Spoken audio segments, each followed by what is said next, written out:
Hey there. I'm standing here by this little quince tree, which I got as a gift when we first moved here to the farm.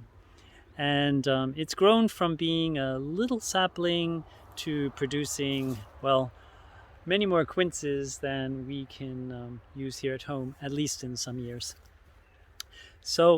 Quinces are related to apples and pears, but unlike apples and pears, the fruit isn't eaten raw. It's just cooked and used, for instance, in cakes and pies and jams and jellies.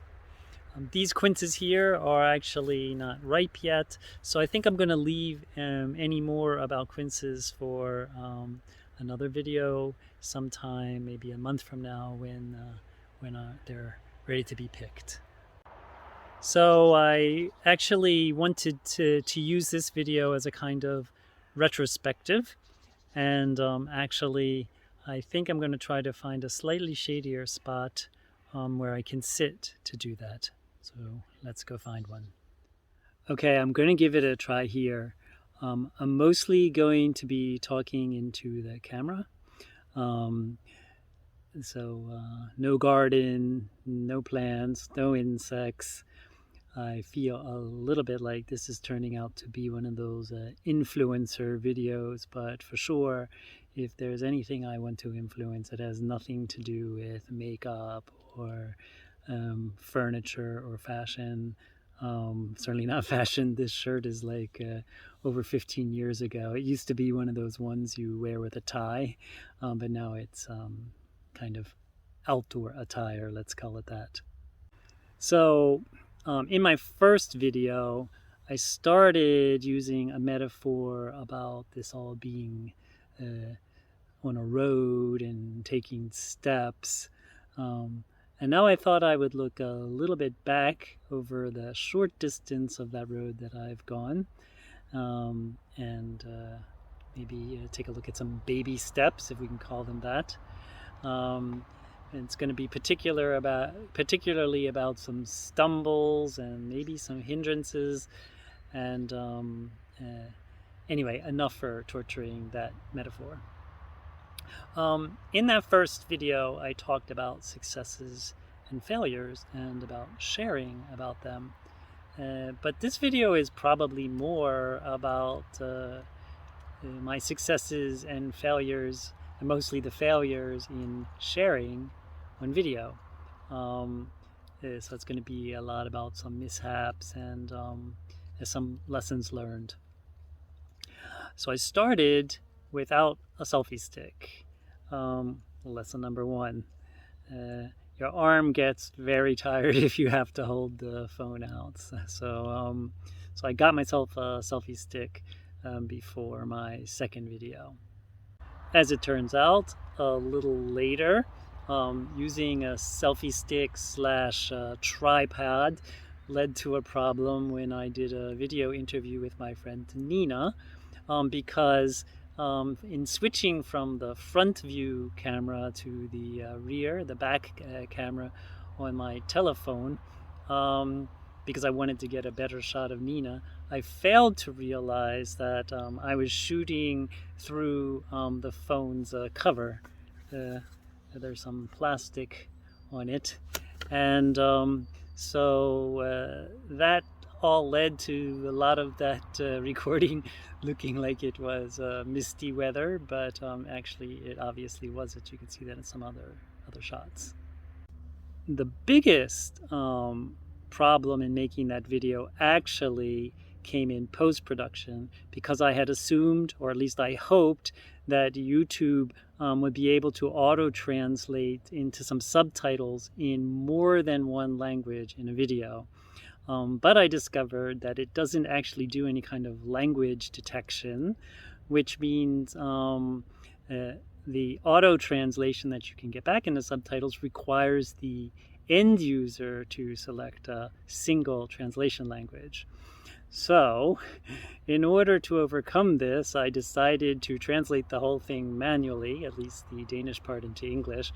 And that actually involved a lot of work, because then afterwards you have to synchronize, you have to align the subtitles with each segment of audio and video.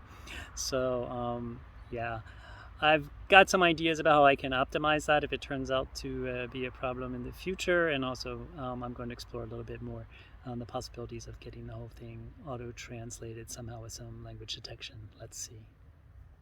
Which brings me to another topic. I will be coming back at some point to discuss my choice of making these videos primarily in English, even though I'm in Denmark. And that will be probably part of at least one video where I discuss the geography and the topography and demographics of this place. So one thing that I've gotten a lot of positive feedback about is the use of clarifying text, and that's great to hear. As I said in the second video, I can be a little bit of a nerd, but I also believe that at least I hope there's a little bit of a nerd in all of us. And I hope that if I use a word like nectary, that one's ears don't strain at hearing that word in case you're not familiar with it or haven't encountered it before. The same goes for scientific nomenclature, like if I say Cydonia oblonga, that can be quite useful for those nerdy circumstances as well. So in relation to using those texts, I did get one piece of useful feedback regarding the color and contrast and therefore the legibility of some of the texts. And I've tried to address that by switching to brown. Now let's see how that works here as we get into autumn with all the red and orange and of course brown. But at least I'm aware of it now. I would say my biggest lesson so far is that I should use a landscape orientation, at least for regular videos. I only started to discover this when I tried to make a so-called short, and actually that didn't work out. I still have to figure out how one gets shorts on YouTube, but the orientation of regular video turned out to be vertical or portrait, yeah, so that was just the beginning of my discovery. In my next video, I actually thought that the landscape the autofocus in landscape wasn't zooming where I wanted it, so I switched to portrait for much of that video. But in the end, all that content actually ended up suffering from that choice. And since it was mostly insects doing their thing in real time, I also couldn't go back and reshoot it, and so I was stuck with some less than optimal video in that last video. Lesson learned. Well, yeah, I think that's it for a first retrospective. Thanks for being part of it. If you have any points, anything, any other feedback or comments, then of course you're welcome to leave those in the comment section.